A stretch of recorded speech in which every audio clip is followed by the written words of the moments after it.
ಇವತ್ತಿನ ವಿಷಯ ಸ್ಥಿತಪ್ರಜ್ಞ ಶ್ರೀ ಸಿದ್ಧಾರೂಢರು ಅಂತ ಹೇಳಿ. ಬಸವಣ್ಣ ಒಂದು ಕಡೆ ಹೇಳ್ತಾನೆ, ಕಲ್ಲು ದೇವರು ದೇವರಲ್ಲ, ಮಣ್ಣು ದೇವರು ದೇವರಲ್ಲ, ಮರದಿಂದ ಮಾಡಿದ ದೇವರು ದೇವರಲ್ಲ, ಪಂಚಲೋಹಗಳಿಂದ ಮಾಡಿದ ದೇವರುಗಳು ದೇವರಲ್ಲ, ಸೇತುವಂದ ರಾಮೇಶ್ವರ ಗೋಕರ್ಣ ಕೇದಾರ ಮುಂತಾದ ಪುಣ್ಯಕ್ಷೇತ್ರದಲ್ಲಿರ್ತಕ್ಕಂಥ ದೇವರುಗಳು ದೇವರಲ್ಲ. ತನ್ನ ತಾನರಿತು ತಾನೆಂದು ತಿಳಿದಡೆ ತಾನೇ ದೇವನೋಡ ಪ್ರಮಾಣ ಕೂಡಲ ಸಂಗಮ ದೇವ ಅಂತ. ಸ್ಥಿತಪ್ರಜ್ಞತ್ವ ಸ್ಥಿತಿ ಅಂದ್ರೆ ಏನು? ಹುಬ್ಬಳ್ಳಿ ಸಿದ್ಧಾರೂಢ ಒಂದು ಸಣ್ಣ ಘಟನೆ ನೆನಪು ಮಾಡ್ಕೊಳ್ತೀನಿ. ಕಾಶಿಯಿಂದ ಹುಬ್ಬಳ್ಳಿಗೆ ಬಂದಾಗ ಹುಬ್ಬಳ್ಳಿ ಸಿದ್ಧಾರೂಢರನ್ನ ಹುಬ್ಬಳ್ಳಿ ಬಿಟ್ಟು ಓಡಿಸ್ಬೇಕಂತ ಹೇಳಿ ಕೆರೆ ತಡದೊಳಗ ಧ್ಯಾನಾಸಕ್ತರಾಗಿ ಸಿದ್ಧಾರೂಢರು ಕುಳಿತಿದ್ರು. ಆಗಲೇ ಇರ್ತಕ್ಕಂಥ ಒಬ್ಬ ವ್ಯಕ್ತಿ ಏನು ಮಾಡಿದ್ದ ಅಂತಂದ್ರೆ ಸಿದ್ಧಾರೂಢರ ತಲೆ ಮ್ಯಾಗ ಬೆಂಕಿ ಕೆಂಡನ್ನ ತಂದು ಇಟ್ಟಿದ್ದ. ಅವಾಗ ಭಕ್ತರು ಬಂದು ಕೇಳ್ತಾರ, ಯಪ್ಪ ತಲೆ ಮ್ಯಾಗ ಬೆಂಕಿ ಕೆಂಡ ಇಟ್ಟಾರ್ರಿ, ತಲೆ ಸುಡಾಕತ್ತೆ ತಗಿಲಿ ಅಂದ್ರೆ ಏನ್ ತಂದಾಗ ಹುಬ್ಬಳ್ಳಿ ಸಿದ್ಧಾರೂಢರು ಉದ್ಧಾರ ತೆಗಿತಾರ. ಮ್ಯಾಗಿಂದು ಬೆಂಕಿ ಅದ, ಒಳಗಿಂದು ಬೆಂಕಿ ಅದ, ಬೆಂಕಿ ಬೆಂಕಿಯನ್ನೆಂದರೆ ಸುಡ್ಲಿಕ್ಕೆ ಸಾಧ್ಯ ಐತೇನೋ ಅಂತ ಕೇಳಿದ್ರು.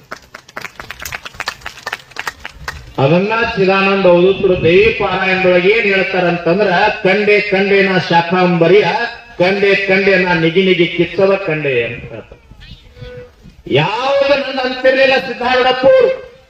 ಹುಬ್ಬಳ್ಳಿ ಒಳಗ ಪಲ್ಲಕ್ಕಿ ಒಳಗ ಮೆರವಣಿಗೆ ಮಾಡುವ ಸಂದರ್ಭದೊಳಗ ಸಿದ್ಧಾರೂಢರಿಗೆ ಅಪಮಾನ ಮಾಡ್ಬೇಕಂತೇಳಿ ಪಲ್ಲಕ್ಕಿ ಒಳಗೆ ಸಿದ್ಧಾರೂಢರ ಮೆರವಣಿಗೆ ಮಾಡುವಾಗ ಒಬ್ಬ ವ್ಯಕ್ತಿ ಸಿಟ್ಟಿನೊಳಗ ಕಾಲೊಳಗಿರ್ತಕ್ಕಂಥ ಪಾದರಕ್ಷೆಯನ್ನು ತೆಗೆದ ಸಿದ್ಧಾರೂಢರಿಗೆ ಎದಿಗೆ ಒಗೆದು ಬಿಡುತ್ತಾರೆ.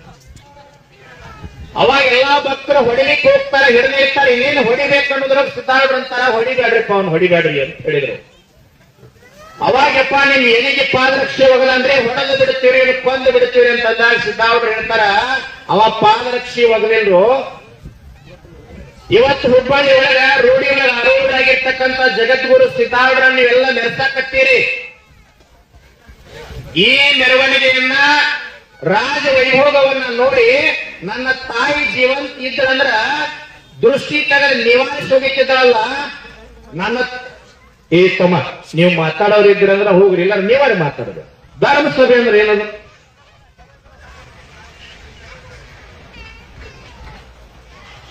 ನನ್ನ ತಾಯಿ ಜೀವಂತ ಇದ್ರು ಅಂತಂದ್ರ ಈ ರಾಜ ವೈಭೋಗವನ್ನ ಪಲ್ಲಕ್ಕಿ ಮೆರವಣಿಗೆಯನ್ನ ನೋಡಿ ಖುಷಿ ಪಟ್ಟು ದೃಷ್ಟಿ ನಿವಾರಿಸ್ತಾ ಇದ್ರಲ್ಲ, ಪಾದರಕ್ಷಿ ನಿವಾರಿಸಿ ಹೋಗಿಬೇಕಂತ ಹೋಗದಾನ. ಕೈ ಜಾರಿ ಎದಿಗೆ ಬಡದಾಯ್ತು, ಅವ ನನ್ನ ತಾಯಿ ಸ್ವರೂಪದ ಗೌರವ ಕೊಡ್ರಿ ಅವನ. ಇದು ಜ್ಞಾನಿ ಸ್ಥಿತ ಪ್ರಜ್ಞತ್ವ ಸ್ಥಿತಿ ಅಂತ ಹೇಳ್ತಾರೆ. ನಮ್ಮ ಇಂಚೇರಿ ಮಠದೊಳಗ ಸದ್ಗುರು ಸಮರ್ಥ ಬಾಲ ಬ್ರಹ್ಮಚಾರಿ ಮಾಧವಾನಂದ ಪ್ರಭುಜಿಯವರು ತಂದೆಯವರು ಶಿವಪ್ರಭು ಮಹಾರಾಜರು ಅಂತಿದ್ರು. ಇವತ್ತು ಶಿವಪುತ್ರ ಅಪ್ಪಗಳನ್ನು ನೋಡಿದ್ರೆ ಅವ್ರು ನೋಡಿದಂಗ ಆಗ್ತಿತ್ತು. ಹೆಂಗಿತ್ತು ಅಂದ್ರ ಧ್ಯಾನ ಮಾಡ್ಕೊತ ಮಠದೊಳಗ ಕುಂತಿದ್ರು, ಮಧ್ಯಾಹ್ನ ಊಟ ಮಾಡಿ ಬಂದ್ರವ್ರು. ಸಮಾಧಿ ಸ್ಥಿತಿ ಹಂಗಿತ್ತು. ಮಠದ ಒಳಗೆ ಬಂದು ಕುಂತಾಗ ಎಲ್ಲಾರು ಎದ್ದು ಹೊಂಟಾರಂತ, ಎಲ್ಲಿ ಹೊಂಟಾರ ಅಂತ ಕೇಳಿದ್ರ, ಯಪ್ಪ ಎಲ್ಲಾರು ಪ್ರಸಾದಕ್ರಿ ಊಟ ಮಾಡಕ್ ಹೊಂಟಾರಿ ಅಂತಂದಾಗ, ಮತ್ ನನ್ನ ಊಟ ಅಂದ್ರು. ಯಪ್ಪ ನೀವು ಆಗಲೇನು ಮಾಡಿ ಬಂದಿರಿ ಅಂದ್ರು. ಅವ್ರು ಊಟ ಮಾಡಿದ ಸಹಿತ ಗೊತ್ತಿರ್ಲಿಲ್ಲ. ಅದು ಸ್ಥಿತ ಪ್ರಜ್ಞತ್ವ ಸ್ಥಿತಿ ಬರಬೇಕು ಅಂತ. ಇದು ಎದರಿಂದ ಬರುತ್ತದ? ಧ್ಯಾನ ಧ್ಯಾನ ಧ್ಯಾನದಿಂದ ಬರ್ಲಿಕ್ಕೆ ಸಾಧ್ಯ.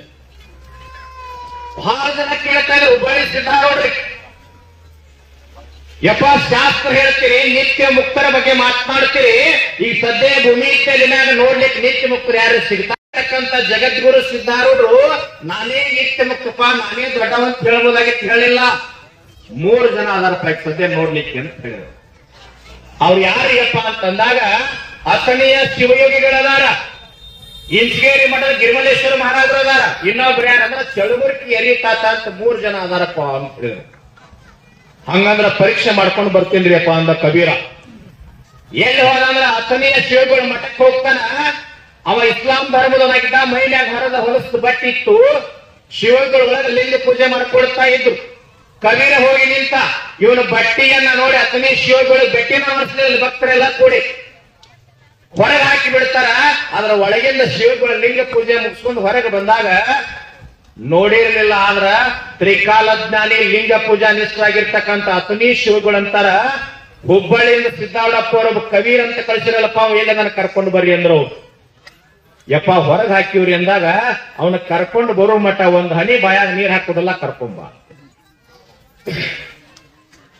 ಹೋಗಿ ಕರ್ಕೊಂಡು ಬಂದು ಒಂದು ಸರಿ ಸಮಾನವಾಗಿ ಕುಣಿಸ್ಕೊಂಡು ಪ್ರಸಾದ ಮಾಡಿ ಆಶೀರ್ವಾದ ಮಾಡ್ತಾರ. ಅವಾಗ ಕವಿರಿಗೆ ಅನಿಸ್ತದ ನಮ್ಮಪ್ಪ ಸಿದ್ದಾರೂಢ ಹೇಳಿದಂಗ ಅತನಿ ಶಿವಗಿ ನಿತ್ಯ ಮುಕ್ತದಾನಂತ ಒಪ್ಕೊಂಡ್ರು. ಅಲ್ಲಿಂದ ಇಂಚಗೇರಿ ಮಠಕ್ಕೆ ಹೋಗ್ತಾರ. ಗಿರಿಮಲೇಶ್ವರ ಮಹಾರಾಜರು ಎಷ್ಟು ಸರಳ ಇದ್ರು ಅಂತಂದ್ರ ಮಠದ ಹೊರಗೆ ಕಸ ಹೊಡಿತಾ ಇದ್ರು ಅವ್ರ. ಕಬೀರ ಹೋದ, ಇಲ್ಲಿ ಗಿರಿಮಲೇಶ್ವರ ಮಹಾರಾಜರು ಯಾರದಾರೆ ಅಂತ ಕೇಳಿದ್ರ ಒಳಗಿರ್ತಾರಪ್ಪ ಅಂದ್ರ ಅವ್ರು ಮಹಾರಾಜ ನಾನಾ ಅಂತ ಅನ್ಲಿಲ್ಲ, ಒಳಗದಾರ ಹೋಗ್ರಿಯಪ್ಪ ಅಂತಂದ್ರು.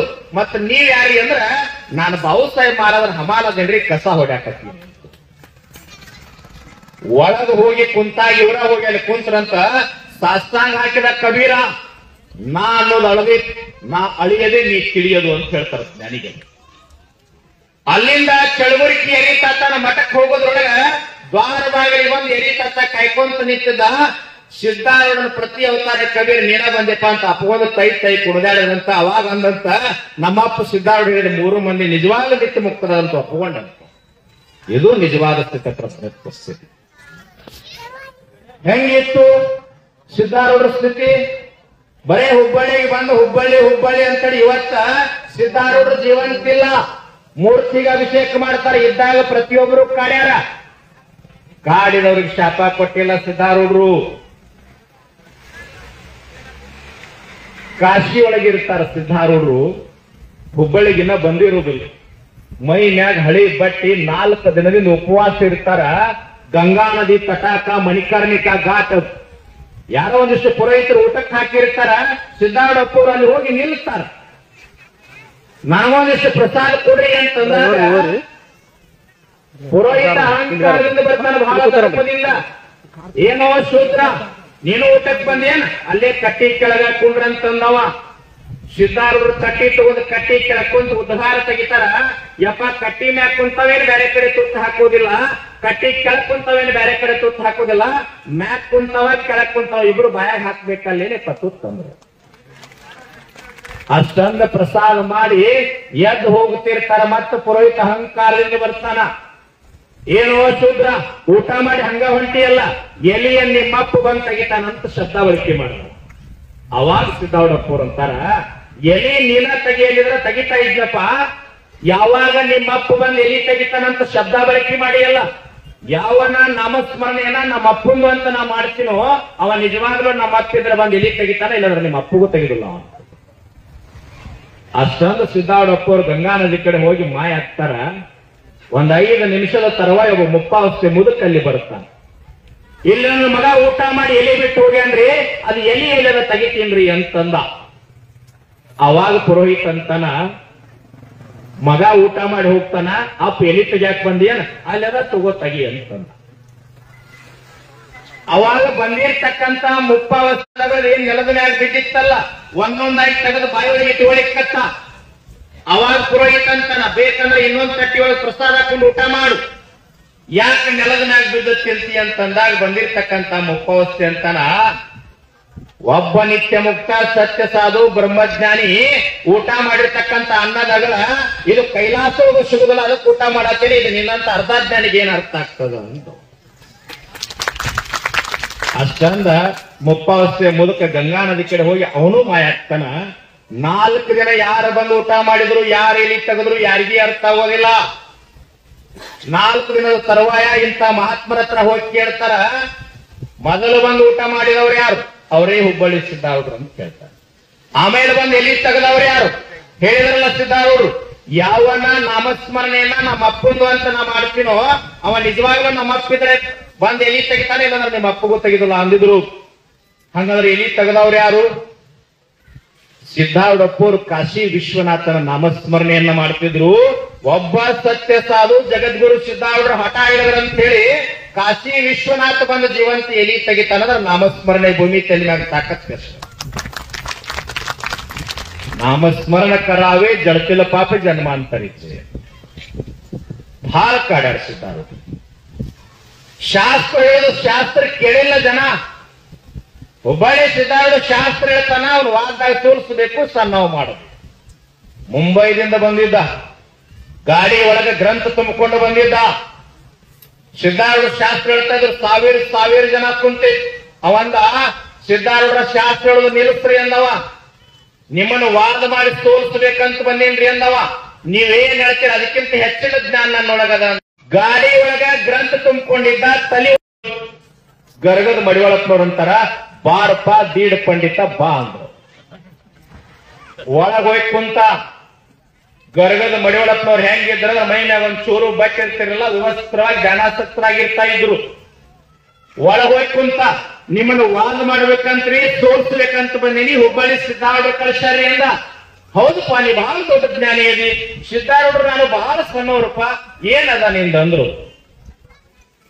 ನೀವ್ ಯಾವ್ದು ಹೌದು ಅಂತೀರಿ ಅಲ್ಲ ಮಾಡ್ತೀನಿ, ಅಲ್ಲ ಅನ್ನೋದು ಹೌದು ಮಾಡ್ತೀನ್ರಿ ಅಂತಂದ. ಬಹಳ ದೊಡ್ಡ ಜ್ಞಾನಿ ಇದೆಯಪ್ಪ, ನಿನ್ನ ಕೂಡ ವಾದ ಮಾಡುವಷ್ಟು ತರ್ಕ ಮಾಡುವಷ್ಟು ದೊಡ್ಡವ್ರು ನಾವಲ್ಲಪ್ಪ, ನಂದೊಂದು ಪ್ರಶ್ನೆ ಐತಿ ಅದನ್ನ ಅಲ್ಲ ಮಾಡಿ ತೋರ್ಸಂದ್ರು. ಬಹಳ ಅಹಂಕಾರದಿಂದ ಬಂದು ಕುಂತಿದ್ದ ಸಿದ್ದಾರೂಢರ ಮುಂದ. ಯಾವ್ದು ಹೌದಂತಿ ಅದನ್ನ ಅಲ್ಲ ಮಾಡ್ತೀಯಲ್ಲೋ, ಬಹಳ ದೊಡ್ಡ ಜ್ಞಾನಿ ಇದೆಯಲ್ಲೋ, ಅಭ್ಯಾಸ ಜ್ಞಾನ ಹೆಚ್ಚಾಗೈತಿಲ್ಲೋ, ಹಂಗಂದ್ರ ನಿನ್ನ ಜನ್ಮಕ್ಕೆ ನಿಮ್ಮ ಅಪ್ಪ ಕಾರಣದನಪ್ಪ, ಅಲ್ಲ ಮಾಡಿ ತೋರ್ಸು. ಇಷ್ಟ ಅನ್ನೋದ್ರೊಳಗ ಗಾಡಿ ಒಳಗ ಗ್ರಂಥ ಇತ್ತು, ತಲೆ ಒಳಗ ಅಹಂಕಾರ ಇತ್ತು. ಹನಿ ಹಚ್ಚಿ ಗರ್ಗದ ಮಡಿವಾಳಪ್ಪನ ಪಾದಕ್ಕೆ ಬಿದ್ದಿದ್ದ. ಅಜ್ಞಾನಿ ಜ್ಞಾನಿಯಾಗಿ ಮಠದ ಹೊರಗೆ ಹೋಗಿದ್ದ. ಇದು ಮಠದ ತಾಕತ್ತು, ಸ್ಥಿತಪ್ರಜ್ಞತ್ವ. ಎಂತದ್ದಿತ್ತು ಸಿದ್ಧಾರೂಢರು ಹೇಳ್ತಿದ್ರು. ಅಹಂ ಬ್ರಹ್ಮಾಸ್ಮಿ ಅಯಮಾತ್ ಬ್ರಹ್ಮ ಪ್ರಜ್ಞಾನಂ ಬ್ರಹ್ಮ ತತ್ವಮಸಿ ತತ್ವಮಸಿ. ನೀನಾ ದೇವರದಿ ಅಂತ ಹೇಳ್ತಿದ್ರು ಅವ್ರು. ಎಂದೂ ಕೂಡ ನಾ ದೇವರಂತ ಸಿದ್ಧಾರೂಢರು ಅಂದಿಲ್ಲ, ಎಂದೂ ಅಲ್ಲಿಲ್ಲ. ಅಂತ ಪುಣ್ಯಾತ್ಮರಿಗೆ ವಿಷ ಹಾಕಿರ್ತಕ್ಕಂಥದ್ದು ಹುಬ್ಬಳ್ಳಿ ನಾಡಿನೊಳಗೆ ಶಾರದಮ್ಮ ಅಂತೇಳಿ 4 ಬಂಗಾರದ ಬಳಿ 2 ಎಕರೆ ಭೂಮಿ ಸಲುವಾಗಿ ಹುಬ್ಬಳ್ಳಿ ಸಿದ್ದಾರೂಢರನ್ನು ವಿಷ ಹಾಕಿ ಕೊಲ್ತೀನಿ ಅಂತ ಒಪ್ಪಿಕೊಂಡು ಬಿಡ್ತಾಳ. 4 ಗಂಟೆ ಕಾಕಡಾರ್ತಿ ಮುಗಿದ ಮಠದ ಕಟ್ಟಿ ಮ್ಯಾಗ ಸಿದ್ದಾರೂಢಪ್ಪ ಅವ್ರು ಕುಂತಿರ್ತಾರ. ಹೆಣ್ಮಗಳು ಪಾಯಸದೊಳಗ ವಿಷ ಹಾಕೊಂಡು ಬರ್ತಾಳ. ವಿಷ ಹಾಕೊಂಡು ಬಂದು ಹುಬ್ಬಳ್ಳಿ ಸಿದ್ದಾರೂಢಪ್ಪ ಅವ್ರಿಗೆ ಅಪ್ಪ ಪ್ರಸಾದ್ ತಂದೇನ್ರಿ ಸ್ವೀಕಾರ ಮಾಡ್ರಿ ಅಂದ್ರೆ ಹುಬ್ಬಳ್ಳಿ ಸಿದ್ದಾರೂಢರು ಏನು ವಿಚಾರ ಮಾಡಿದ್ರು, ಸ್ವೀಕಾರ ಮಾಡ್ತಾರ. ಬೆಳಗಿನ ಜಾವ ಮರುದಿವ್ಸ ಬರ್ತಾಳ ತಾಯಿ. ಹುಬ್ಬಳ್ಳಿ ಸಿದ್ದಾರೂಢಪ್ಪ ಸತ್ ಹೋಗ್ಯಾನಂತ ಬರ್ತಾಳ. ಕಾಕಡಾರ್ತಿ ಮುಗಿಸಿ ಸಿದ್ದಾರೂಢರ ಆಸನ ಹಾಕೊಂಡು ಆರಾಮ್ ಕುಂತಿರ್ತಾಳ. ಅಂಗಡಿ ಅವನ ಹತ್ರ ಹೋಗ್ತಾಳೆ. ಏನ್ ಕೇಳ್ತಾಳಂದ್ರ, ನಿನ್ನೆ ನಮ್ಮ ಮನೆಯೊಳಗೆ ಇಲಿ ಸತ್ತಿಲ್ಲ, ನೀ ವಿಷ ಕೊಟ್ಟಿಯಲ್ಲ, ಇನ್ನೊಂದಿಷ್ಟು ಕಾರ್ಕೋಟಕ ಕೆಟ್ಟ ವಿಷ ಕೊಡಿ ಇಲಿ ಸಾಯೋಂಗಂತೇಳಿ ಮತ್ತೆ ವಿಷ ತಗೊಂಡು ಬಂದು ಪಾಯಸಗಳು ಹಾಕೊಂಡು ಸಿದ್ದಾರೂಢರ ಮಠಕ್ಕೆ ಹೋಗ್ತಾಳ. ಅವಾಗ ತಾಯಿ ಪ್ರಸಾದ ಸ್ವೀಕಾರ ಮನಂದಾಗ ಸಿದ್ದಾರೂಢಪ್ಪ ಅವ್ರು ಅಂತಾರ, ತಾಯಿ ನಿನ್ನೇನು ಕೊಟ್ಟಿಯಲ್ಲ ವಿಷ, ಅದು ಬಹಳ ಮೈ ಉರ್ದೈತಿ, ಒಂದಿಷ್ಟು ಕಡಿಮೆ ಹಾಕಿ ಕೊಡು ಅಂದ್ರು. ಅವಾಗ ತಾಯಿ ಅಂತಾಳ ಕಾಲಿಗೆ ಬಿದ್ದು, ಯಪ್ಪ ನಿನಗ್ ಗೊತ್ತಾಗೈತೆ ಅಂದ್ರೆ ನೀನು ಭಕ್ತರು ಬಂದ್ ನನ್ನ ಹೊಡೆದು ಕೊಂದು ಬಿಡ್ತಾರ, ನಂದು ತಪ್ಪಾಗೈತೆ ಕ್ಷಮಾ ಮಾಡಂದಾಗ ಸಿದ್ದಾರೂಢ ಅಂತಾರ, ತಾಯಿ ವಿಷ ಹಾಕಿದಲ್ಲ ನಿನಗೇನು ಶಾಪ್ ಕೊಡಂಗಿಲ್ಲ. ಭೂಮಿ ಸೂರ್ಯ ಆಕಾಶ ಚಂದ್ರ ಇರುವ ಮಠ, ಈ ಹುಬ್ಬಳ್ಳಿ ಸಿದ್ದಾರೂಢರ ಇತಿಹಾಸ ಇರುವ ಮಠ ನಿನ್ನ ಇತಿಹಾಸ ಇರ್ತದ. ಯಾಕಂದ್ರೆ ಶಾರದಮ್ಮ ಅಂತೇಳಿ ಹೆಣ್ಮಗಳು ವಿಷ ಹಾಕಿದ್ರು ಸಹಿತ ಸಿದ್ದಾರೂಢ ಸಾಯಲಿಲ್ಲ ಅಂತೇಳಿ ಜಗತ್ತಿಗೆ ಗೊತ್ತಾಗ್ತದ. ತಾಯಿ ನಿನ್ನ ಮನೆ ಬಂಗಾರ ಅಲ್ಲಿ ಹೋಗ್ಬಿಡ್ತಾಯಿ. ನಾವೇನಕ್ಕೆ ಒಂದೆರಡು ನಿಮಿಷ ಮುಗಿಸಬೇಕು. ತಮ್ಮೆಲ್ಲರಿಗೂ ವಿನಂತಿ ಮಾಡ್ಕೊಳ್ತೀನಿ, ಒಂದ ಕಾಲಜ್ಞಾನದ ಮಾತೇಳಿ ನನ್ನ ಮಾತು ಮುಗಿಸ್. ನೀವೆಲ್ಲ ಬಹಳ ಜನ ತಾಯಂದ್ರ ಅದೀರಿ. ಗತ್ತರಿಗೆ ಭಾಗ್ಯವಂತ ಹೆಸರು ಕೇಳಿರಿ? ಹಾ, ಎಲ್ಲರಿಗೂ ಗೊತ್ತ. ಬುದ್ಧಿ ಮೊನ್ನೆ ಗುಲ್ಬರ್ಗ ಜಿಲ್ಲೆ ಗತ್ತರಿಗೆ ಅಂತ ಬರ್ತದ ಭಾಗ್ಯವಂತಿ ದೇವಿ. ಒಬ್ಬ ತಾಯಿ ಬೇಡ್ಕೊಂಡಾಳ, 50 ರೂಪಾಯಿ ನೋಟಿನ ಮ್ಯಾಗ ಬರ್ದ. ಏನು ಬರ್ದ ತಾಯಿ ಅಂದ್ರ, ಮುಂದಿನ ಅಮಾವಾಸ್ಯೆಗೆ ಬಂದಾಗ 5,000 ಹಾಕ್ತೀನಿ, ಸಿಡಿ ಆಡ್ತೀನಿ, ನದಿಯಿಂದ ದೀಡ್ ನಮಸ್ಕಾರ ಹಾಕ್ತೀನಿ. ಆದ್ರ ಮುಂದಿನ ಅಮಾವಾಸ್ಯೆಗೆ ಬರೋದ್ರಾಗ ಏನ್ ಆಶೀರ್ವಾದ ಮಾಡ್ಬೇಕಂದ್ರ ನಮ್ಮ ಅತ್ತಿ ಮಾವ ಸಾಯುವಂತ ಆಶೀರ್ವಾದ ಮಾಡಿ. ನಡೆದ ಘಟನಾರೇ ಬುದ್ಧಿ ಇದು. ಮತ್ತೆ ಹೊಸ ಆಗಲ್ಲ, ಟಿವಿಯಾಗ ಬಂದದ, ಪೇಪರ್ನೊಳಗೂ ಬಂದದ. ಹೆಂಗಿರ್ಬೇಕ್ರಿ? ಏನು ಬೇಡಬೇಕು? ಬೇಡಬೇಕಂತದ್ದು ಬೇಡಬೇಕಂದ್ರ ಅದಕ್ಕೆ ಕಾಲಜ್ಞಾನ ಹೇಳ್ಯದ. ಬಿದ್ದಿವಂತಿರು ಮಕ್ಕಳಿರ, ಭೂಮಿ ಎದ್ದೆದ್ದು ಬಡದಿತ್ತು ಮಕ್ಕಳಿರ, ಹದ್ದುಕ್ಕಾಗಿ ಹರ್ಕೊಂಡು ತಿನ್ನುವ ದಿನಮಾನಗಳು ಬರ್ತಾವ ಗೊಲು ಎತ್ತರ, ರೊಕ್ಕದ ಗಡಿಗೆ ಹೊತ್ತೊಯ್ಯುವಾಗ ಬಿಕ್ಕಿ ಬಿಕ್ಕಿ ಎತ್ತಿರೋ ಮಕ್ಕಳಿರ ಅಂತ ಹೇಳ್ಯದ. ಉಳಿವಿ ಆಶೀರ್ವಾದದಿಂದ ಕೋವಿಡ್ ಒಳಗೆ ನಿಮಗೆ ನಮಗೆ ಏನಾಗಲ್ಲ, ಜೀವಂತ ನಾವೆಲ್ಲ ಗಟ್ಟಿ ಕಾಲ ಅದೀವಿ. ಆದ್ರ ಉಳಿದಂತ ಆಯುಷ್ಯವನ್ನ ಜಾತಿ ಧರ್ಮ ದ್ವೇಷ ಮತ್ತೊಬ್ಬರು ಸೀಮಿ ಹೊಡೆಯುವುದು ಬೆಳೆದಾರ ಅಂತೇಳಿ ಲಿಂಬಿಕೆ ಒಯ್ದಿವಲ್ಲ, ಉಳಿದಂತ ಆಯುಷ್ಯವನ್ನ ಸಮಾಜ ಸೇವಾಕ್ಕಾಗಿ, ಸಾಧು ಸಂತರ ಸೇವಾಕ್ಕಾಗಿ, ಸೈನಿಕರ ಸೇವಾ ಸಲುವಾಗಿ ಒಂದು ಮಾತನ್ನ ನಾನು ಹೇಳ್ತೀನಿ. ಇವತ್ತು ಆರೋಢ ಶ್ರೀ ಪ್ರಶಸ್ತಿ ನಾವು ಕಾಯಂ ಬದ್ಧವಾಗಿರ್ತೀವಿ ಅಂತ ಹೇಳಿ ಮಾತು ಕೊಟ್ಟು ಈ ಮಠ ಅವ್ರು ಯಾವಾಗ ಕರೆದ್ರು ಸಹಿತ ನಾವೊಬ್ಬ ಗುರುಗಳಾಗಿ ಅಲ್ಲ, ಒಬ್ಬ ರೈತ ಸಂಘದ ರಾಜ್ಯ ಗೌರವಾಧ್ಯಕ್ಷನಲ್ಲ, ಈ ಮಠದ ಶಿವಪುತ್ರ ಮಹಾಸ್ವಾಮಿಗಳ ಪಾದ ಸೇವಕರಾಗಿ ಈ ಮಠದ ಶಿಷ್ಯನಾಗಿ ನಾನು ಸೇವೆ ಮಾಡ್ತೇನೆ ಅಂತೇಳಿ 12 ಮಾತುಗಳನ್ನು ತಮ್ಮೆಲ್ಲರ ಪಾಲಿಸ್ತೀನಿ.